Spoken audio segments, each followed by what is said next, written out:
Marquette County, Michigan, October 1895. On a ridge above the Dead River, a Norwegian immigrant named Arvid Solheim was raising a house that looked like a mistake. Not a square cabin, not a low log box, not even a proper roof. It was a blade. 2 rows of cedar poles leaned toward each other at a hard, narrow angle, meeting 23 feet above the ground in a dark, sharp ridge. From the wagon road below, it looked less like a home than a giant knife left standing in the timber.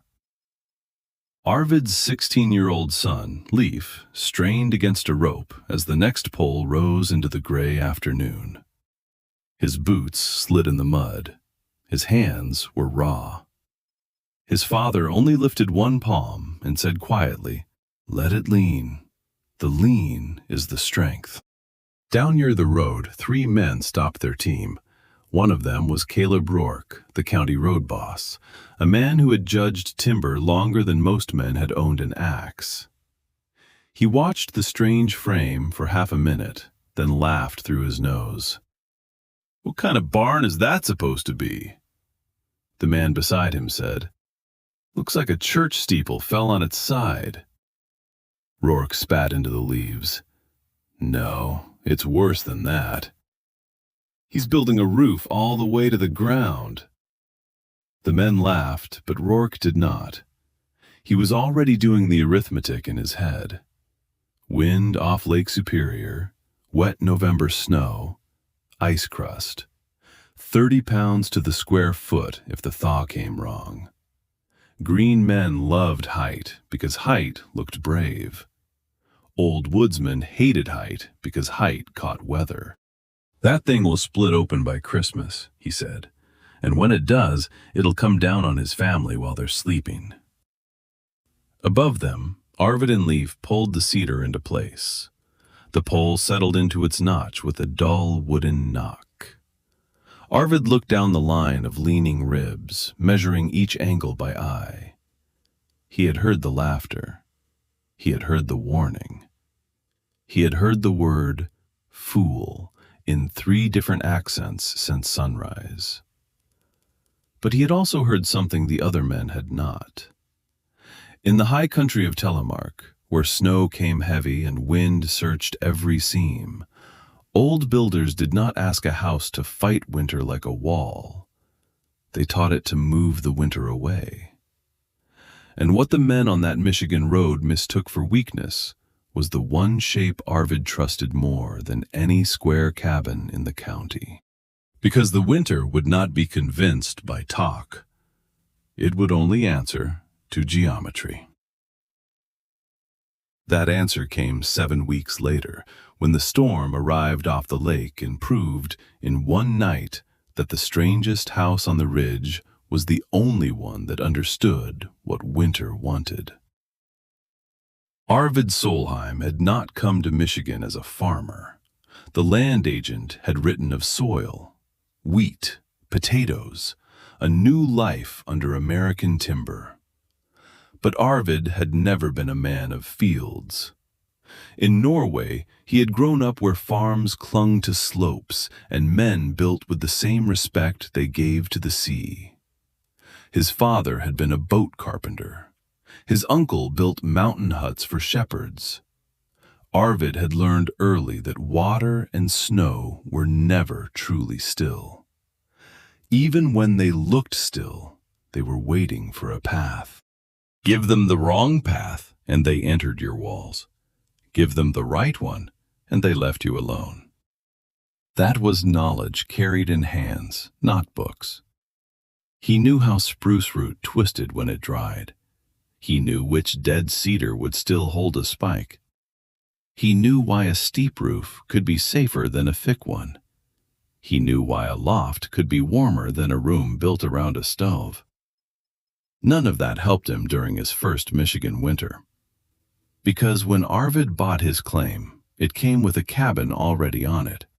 A standard frontier box, 18 feet by 22, 4 log walls, a low shake roof, clay chinking. a stove in the corner. Exactly the kind of cabin local men praised because it looked sensible. It nearly broke his family. The cold did not enter that cabin like weather. It entered like an animal. It came through the long cracks between the logs. It came around the doorframe. It came up through the floorboards with the smell of frozen earth. On clear nights, frost grew on the inside walls in white feathers so thick that Leif could scrape them with a spoon. Kari, Arvid's wife, kept a water bucket beside the stove. Every morning, even when the fire had burned low but not gone out, that bucket wore a skin of ice. Their younger daughter, Solveig, developed a cough that never seemed to leave. She slept in wool stockings, 2 shirts, and her mother's shawl, and still woke with cold hands pressed under her arms. Arvid fed the stove until the iron glowed. It made no difference. The heat stood close to the fire, then disappeared. 5 feet away, the room returned to winter. 10 feet away, it was barely a shelter at all. One night in February, Carrie dropped a lump of dough onto the table to knead it. The dough had been resting near the pantry wall. It struck the wood with a sound like a stone. That sound stayed with Arvid, not because of the dough, because of what it meant. A house that could freeze bread before it became bread was not a house. It was a box pretending to be one. By spring, Arvid stopped trying to improve it. He did not add more chinking. He did not add another layer of roof shakes. He did not move the stove. He walked into the woods and began looking for a different shape. The local cabin had failed for a simple reason. It had too many fronts in the war. 4 exposed walls. 1 roof shallow enough to hold snow. Dozens of long horizontal seams. Every seam a place where the house had to remain perfect through wet, freeze, thaw, shrink, and wind. No cabin remained perfect. Clay cracked. Mud loosened. Grass rotted. Logs shifted with the seasons. Then the wind found those gaps and turned them into little bellows. Cold air pushed in on one side. Warm air was pulled out on the other. The house breathed, but it breathed the wrong way. It inhaled winter. The roof made it worse. A low roof was easy to build and easy to praise, but once heavy lake-effect snow landed on it, that roof became a shelf. Snow piled, then it settled. Then a thaw put water into it. Then the next freeze turned that weight into a crust of ice. The men in Marquette County knew timber. They knew saws, teams, notches, cordwood, and camp roads. But they had learned to endure snow load more than they had learned to release it. Arvid saw the problem differently. He was not trying to build a stronger shelf. He was trying to build no shelf at all. That summer he began collecting cedar. Not the straightest living trees, which Caleb Rourke would have chosen. Arvid wanted wind-thrown cedar that had lain off the ground long enough to season, but not long enough to rot. He tested each pole by shaving a strip with his knife and smelling the heart. Good cedar still smelled sharp. Bad cedar smelled sour. He rejected more than he took. By August, he and Leif had dragged 56 poles to the ridge. Most were 10 inches at the base. Some were slimmer near the top. All were peeled clean with draw knives until the pale wood showed in long, wet curls at their feet. The neighbors found new reasons to laugh. A house from dead poles, a roof without walls, a peak high enough to invite God's own wind. Even Carrie worried, though she did not say so at first. She watched her husband carve the end of each pole with the focus of a man repairing a boat before a storm. Finally, one evening, she asked, "Will it hold?" Arvid did not answer quickly. He ran his thumb across the notch he had cut. It was not the saddle notch used in log cabins. It was a deep crossing scarf, made so one leaning pole locked against its partner at the ridge. "Not by weight," he said. Carrie looked at him. "By direction." That was the part no one else understood. A square cabin held its roof above the family. Arvid's house would make the roof become the walls. The load would travel down both sides into the ground. The frame would not stand like a table under a burden. It would stand like a pair of hands pressed together. Each rib was raised in pairs. Leif hauled on the rope. Arvid guided the base. Kari and Solveig carried wedges, moss, water, and the little iron spikes Arvid had paid a blacksmith in town to make. When each pair met at the ridge, Arvid drove a spike through the crossing joint. One blow, then another, then a third, until the iron vanished into cedar. The frame grew day by day, not like a cabin, like the skeleton of a boat turned upside down on dry land. Inside, Arvid laid a plank floor across low stone footings. He set a small iron stove near the center line. Above the rear half, he built a sleeping gallery reached by a ladder, high enough that an adult had to bend near the peak, but wide enough for blankets, straw mattresses, and the children's trunks. To seal the sides, he used no clay. He sent Leif and Solveig into the swamp for sphagnum moss. Kari heated pine tar until it ran black and glossy in the pot. Arvid packed the damp moss into the narrow seams between cedar poles, then painted the outside with tar until every joint became a dark line. The moss stayed springy, the tar shed water. The seam could move without opening. Caleb Rourke rode up the ridge on the last week of October and found the family sealing the final section.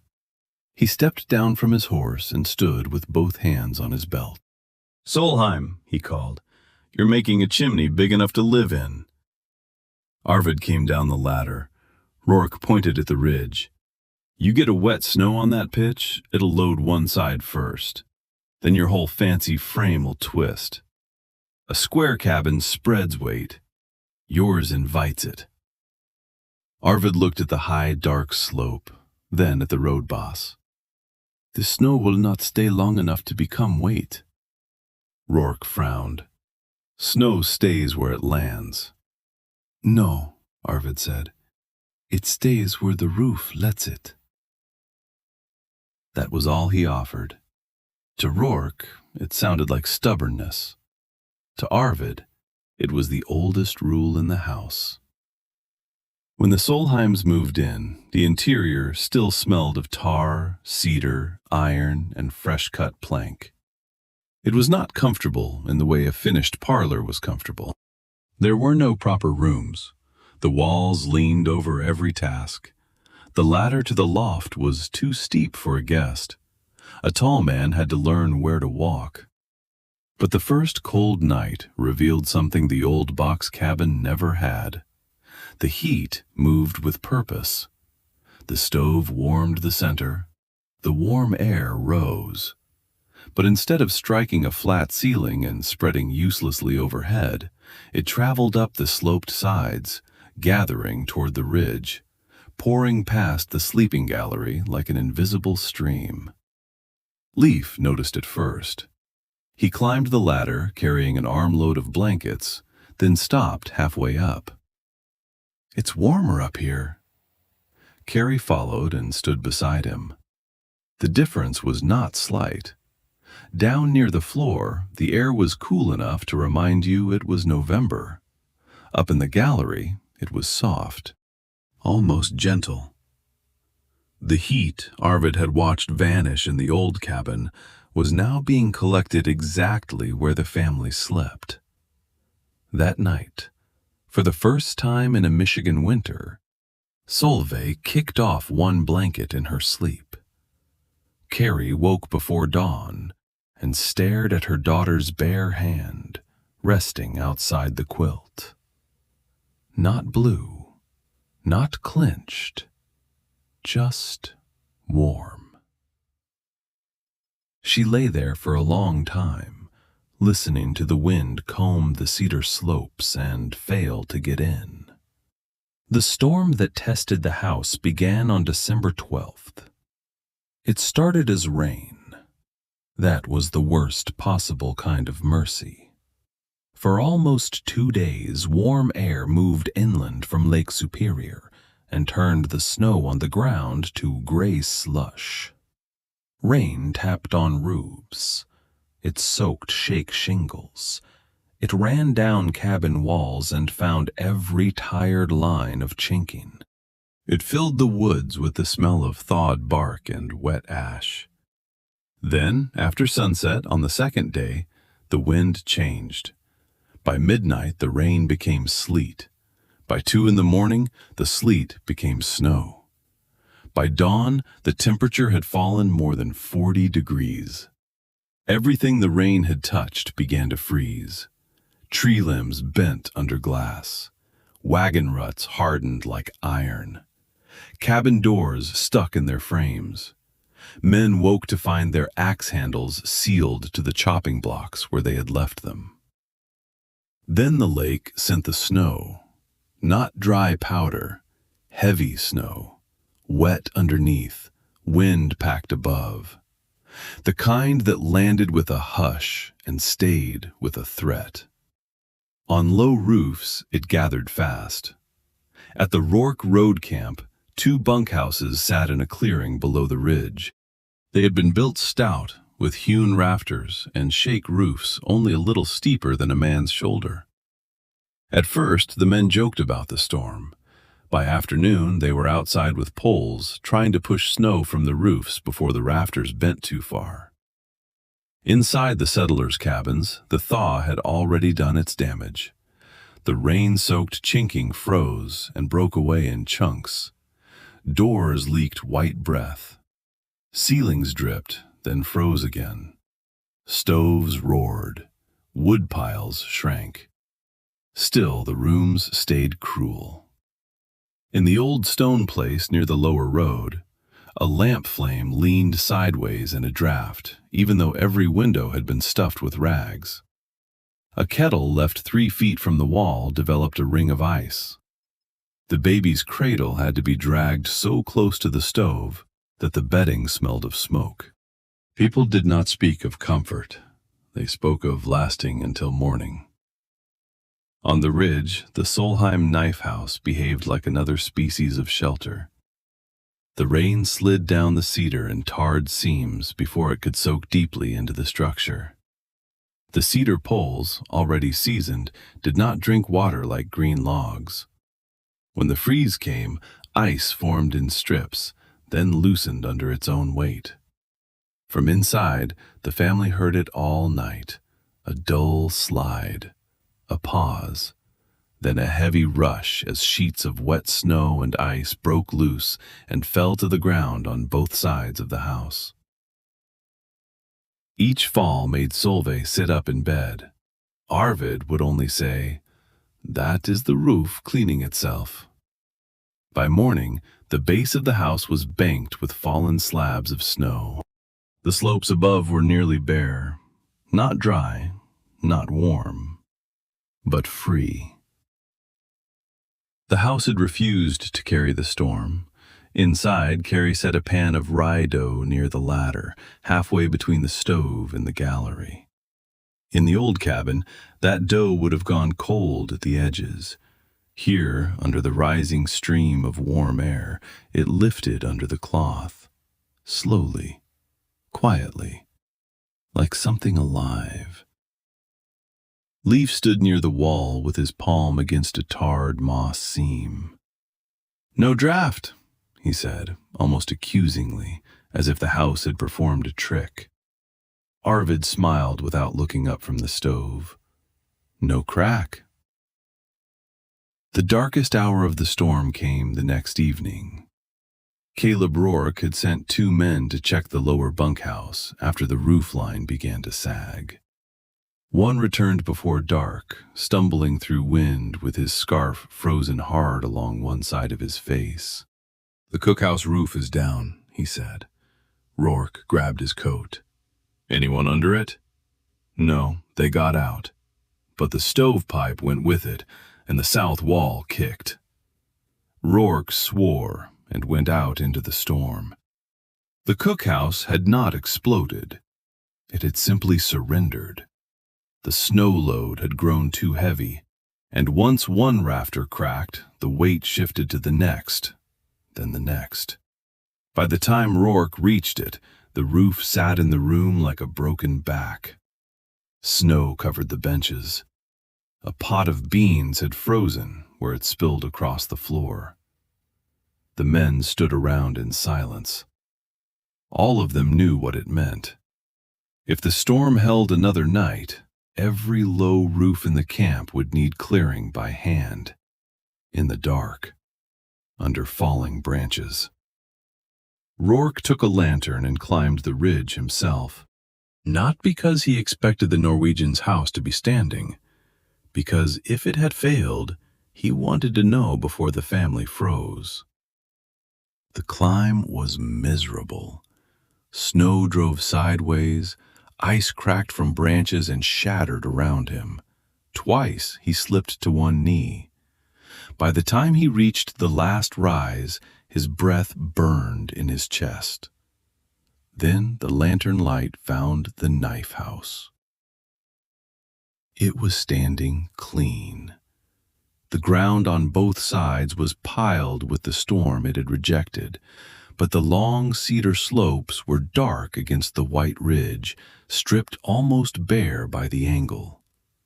Smoke rose from the pipe in a thin, steady line, not frantic, not choking, steady. Rourke walked closer. He touched the wall. The cedar was cold, but not wet.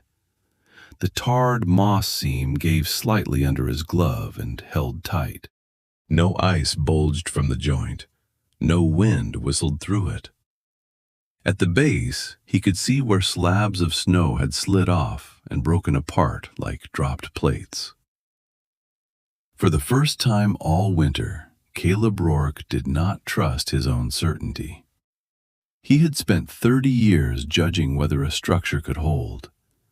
Arvid had built one that did not need to hold what everyone else was carrying. The door opened before Rourke knocked. Warm air touched his face. Carrie stood in the doorway with a lamp in her hand. Behind her, the room glowed amber against the black lines of the cedar ribs. Solveig sat on the floor near the center of the room, not pressed against the stove, but beside a basket of wool scraps, sorting colors by lamplight. Leif was on the ladder to the gallery, laughing at something his father had said. Rourke stepped inside and shut the door behind him. The silence shocked him. Not total silence. The wind still moved outside. Snow still slid from time to time. The stove still ticked. But the house did not whistle. It did not shiver. It did not breathe cold. Carrie looked at his frozen beard and said, "Sit." Rourke sat. Arvid poured coffee into a tin cup and handed it to him. For a while, neither man spoke. Then Rourke looked up at the high sleeping gallery, at the stove, at the sloped ribs carrying warmth upward. He looked at the seams, at the dark tar lines that had seemed ugly from the road and now looked exact as stitching. Finally, he said, "The cookhouse is down." Arvid nodded once. Rourke swallowed. "I told you this would fold." "Yes." Another silence. Then Rourke said the only honest thing left. "I was wrong." Arvid did not smile. He did not make the moment larger than it was. He only pointed toward the roof. "You were right about the weight," he said. "Wrong about where it would stay." That sentence traveled faster through the county than any boast could have. By the next afternoon, men were repeating it at the road camp while they shoveled out the ruined cookhouse. By the following week, 2 settlers came to the ridge and asked to see the seams. Then a timber camp foreman asked about the pitch. Then a blacksmith asked how long the ridge spikes needed to be. The proof that changed their minds was not a theory. It was domestic, ordinary, impossible to argue with. Rourke listened harder than he had ever spoken. At one point, he drew the triangle in his notebook and wrote beside it, 42 degrees, no shelf.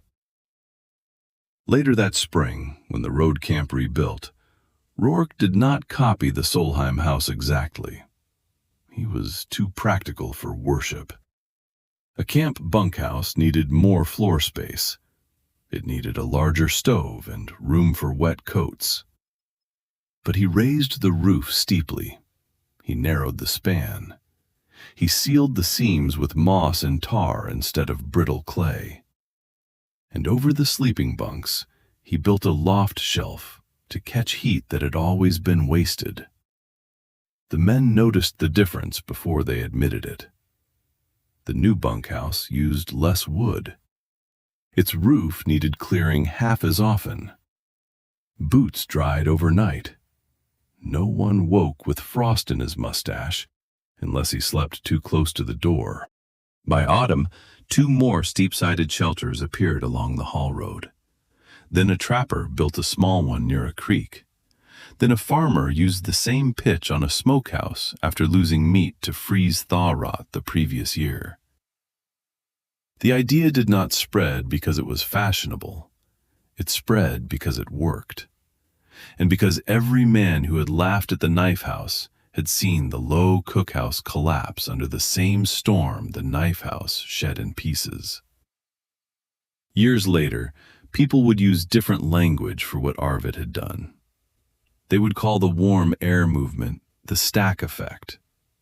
They would speak of building envelopes, vapor control, thermal resistance, snow load, shear, and roof pitch. They would run calculations over the truths Arvid had carried from mountain huts and boatyards. But the house on the ridge had not required modern words to be intelligent. It had required a builder who noticed that heat rises whether you approve of it or not, that snow slides if you give it the angle, that wood moves so a seam must move with it, that a house in winter should not be a box yelling no at the weather. It should be a shape that answers the weather in the weather's own language. That was the difference between resistance and resilience. The square cabins resisted the storm until every crack became a failure. The knife house received the same storm, translated its force, and sent it downward. Not through strength alone, through agreement. That is why the image stayed in Caleb Rourke's mind long after the road camp was rebuilt. The dark cedar wedge on the white ridge, smoke rising from it like a calm breath, snow piled uselessly at its feet. He had thought Arvid was building something too strange to survive. But Arvid had built something stranger than that. He built a house that made winter do part of the work. And on the ridge above the dead river, while the other roofs groaned under what they tried to carry, the knife house simply let the storm slide off.